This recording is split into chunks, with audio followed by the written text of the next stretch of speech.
Have you ever felt an undeniable pull, a magnetic, undeniable current, drawing you towards something you know is wrong?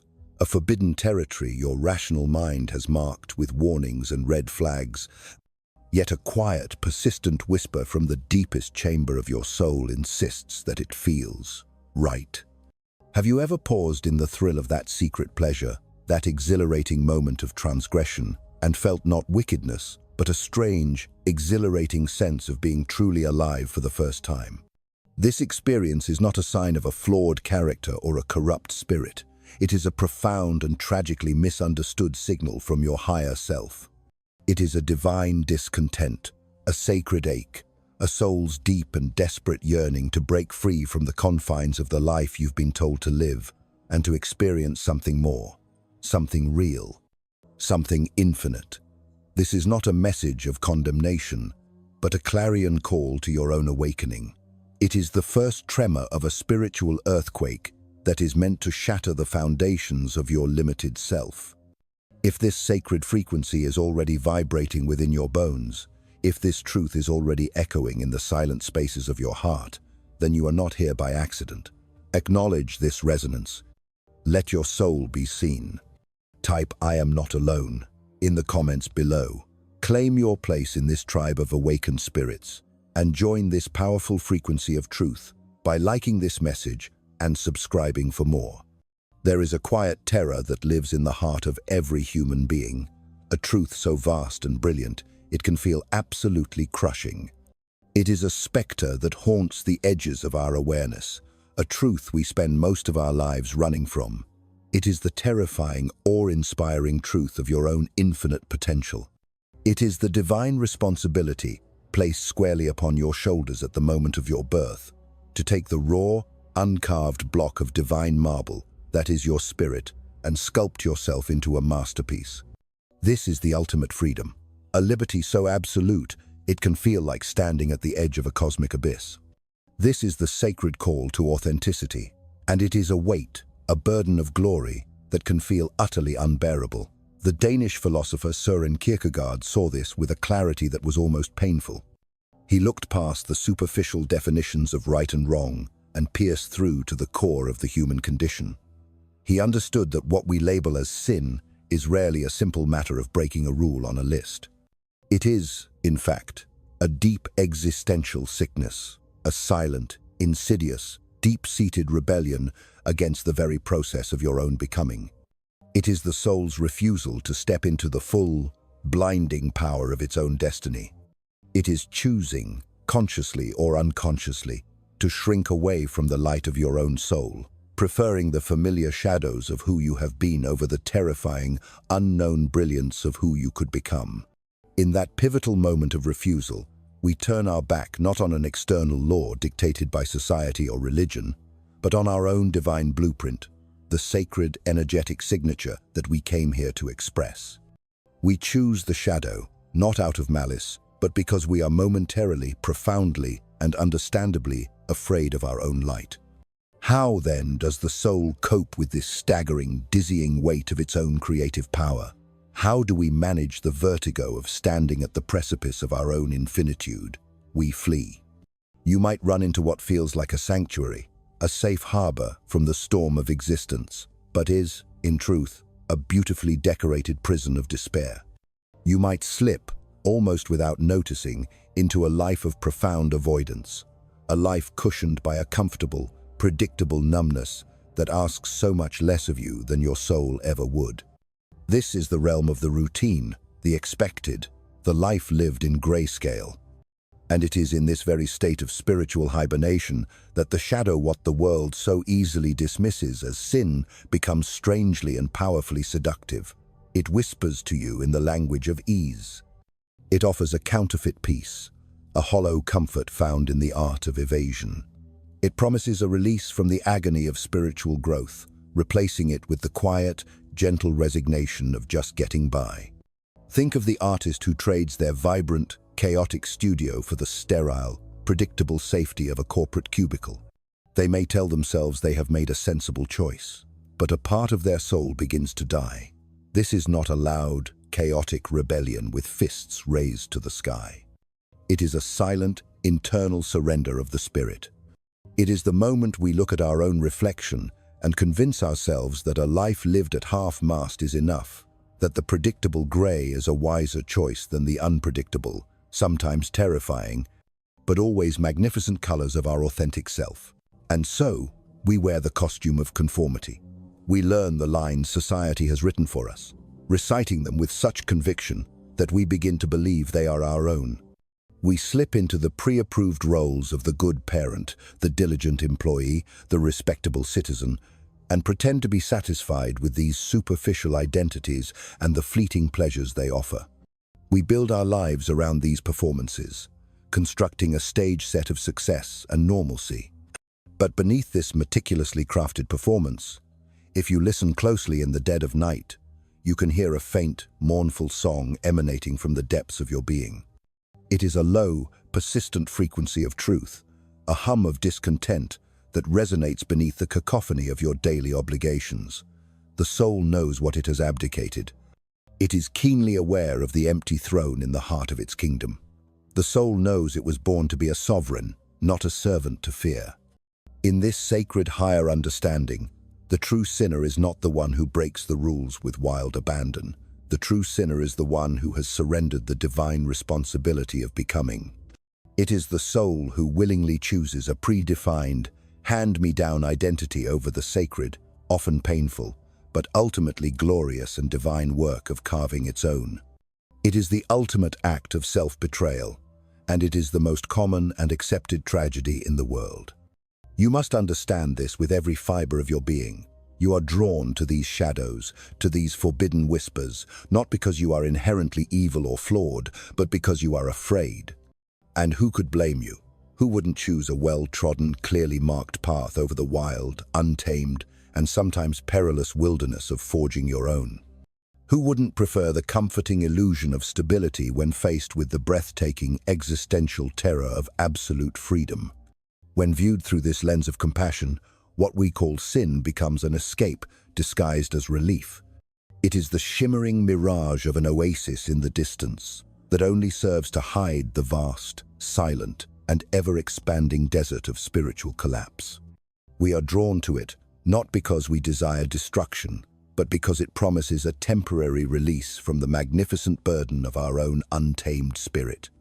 It offers a moment of forgetting, a brief and intoxicating respite from the relentless, loving call of our higher self, which is always urging us to become more. This is where we must courageously turn and face the shadow. The brilliant psychologist Carl Jung devoted his life to mapping the inner world, and he knew with absolute certainty that everything we refuse to accept about ourselves, every part of our being that we judge, condemn, and push away, does not simply vanish into thin air. These disowned energies soar untamed rage, our boundless creativity, our forbidden sensuality, our secret shame, our deepest grief. They do not disappear. They gather in the hidden, subterranean territories of our psyche, coalescing into a powerful, autonomous, energetic complex. This is the shadow. And what we so often label as sin is nothing more and nothing less than the shadow surfacing, breaking through the cracks in our conscious persona, demanding to be seen, to be heard, to be integrated. It is the dramatic, often chaotic, return of the parts of ourselves that we have sent into exile. Therefore, the next time you feel a surge of intense moral outrage at another person's actions, pause. Take a sacred breath, and ask yourself with unflinching honesty, what exiled part of myself am I seeing in them? Often, our loudest and most vehement condemnations are merely unconscious projections of our own most deeply buried and feared truths. And this reveals the great paradox of why the forbidden is so powerfully, almost magnetically, attractive. It tempts you not because it is an alien force invading your consciousness, but because it is strangely, deeply, and intimately familiar. It is the echo of a part of you that has been sent into exile, a voice you banished long ago. When you encounter it, whether in a fleeting thought, a sudden impulse, or a life-altering action, it feels dangerous, yes, and thrilling. But beneath the danger, it also feels like a homecoming, a poignant reunion with a lost and essential part of your own soul. The shadow beckons with the promise of wholeness, whispering that by embracing it, by giving into it, you can finally reclaim what you have lost and become complete. But listen closely, for this is a seductive and dangerous illusion. It is a shortcut that promises a palace but leads only to deeper fragmentation. The shadow feels like a piece of you because it is a piece of you, but it is a piece that has become untethered from the divine source, a fragment of your light crying out in the darkness, seeking reunion in the only way it knows how. Every act of sin, understood at its deepest level, is a love story gone wrong. The great Christian mystic and philosopher, Saint Augustine of Hippo, chronicled his own tortured journey with this truth in his masterpiece, Confessions. He understood, with the clarity of a soul that had wrestled with its own demons, that the human heart was forged in the fires of the infinite. It was made to long for the eternal, for God, for source energy. Our very essence is a state of divine longing, but in our profound spiritual confusion, in our amnesia of our own divine origins, we try to quench that cosmic thirst with mere finite drops of water from a broken cup. We desperately seek that divine fulfillment in the temporary, the fleeting, the material. Lust, he realized, becomes a distorted and desperate imitation of true sacred love. Greed becomes a hollow, insatiable imitation of divine abundance and security. Pride becomes a fragile, brittle imitation of the soul's inherent and unshakable dignity. In this, we are all just searching for God in all the wrong places, tragically mistaking the echoes for the voice. Augustine's famous account of stealing pears as a young boy is a perfect illustration. He writes with raw honesty that he didn't even want the pears. They weren't particularly good. He stole them not for the fruit, but for the pure, unadulterated love of the theft itself. The act of transgression was a twisted, broken, and unconscious attempt to feel the power, freedom, and sovereignty of the divine. Now, let us shift our perspective entirely. What if sin wasn't a dark stain on the soul, but a vibrant, defiant splash of color on a canvas that had become oppressively gray? This was the radical and beautiful perspective of the great artist and provocateur, Oscar Wilde. Living in a world suffocated by the sterile morality and lifeless conformity of the Victorian era, he saw transgression not as a fall from grace, but as a courageous act of vitality, a necessary rebellion against spiritual dullness. His characters, like the infamous Dorian Gray, were not evil in the traditional sense. They were sensual, curious, fiercely individualistic, and hungry for the raw, unfiltered, and often messy experience of life. Wilde understood that the aesthetic of vice was not mere hedonism or self-indulgence. It was a profound philosophical stance. To embrace what is forbidden, in his world, is to reject the suffocating lie that life should be tame, predictable, and colorless. It is to affirm one's own unique, divine frequency in a world that relentlessly demands we all vibrate at the same low, monotonous hum of conformity. It is an act of reclaiming the wild, untamed beauty of the human spirit. All of these great minds, the existentialist, the psychologist, the mystic, the artist, those speaking in vastly different tongues and from different corners of history, ultimately point to the same profound, underlying truth. Sin is so irresistibly attractive because it touches the deepest, most sacred wound within us all. It is a distorted, often tragic, echo of our innate hunger for wholeness, our unquenchable thirst for meaning, and our soul's eternal desire for transcendence. It is a psychological signal flare, a spiritual cry from the depths that something within us remains unlived, unspoken, and unseen. In this divine light, sin becomes a false path to wholeness, a tempting shortcut that feels like liberation, but ultimately leads only to deeper fragmentation and sorrow. Yet its appeal is undeniably potent, for it offers us a fleeting, intoxicating taste of freedom. It reconnects us, if only for a moment, with the raw passion, the primal energy, and the wild hunger that we have been systematically taught to deny and suppress since childhood. You must understand that goodness without wholeness is nothing but a fragile, hollow mask.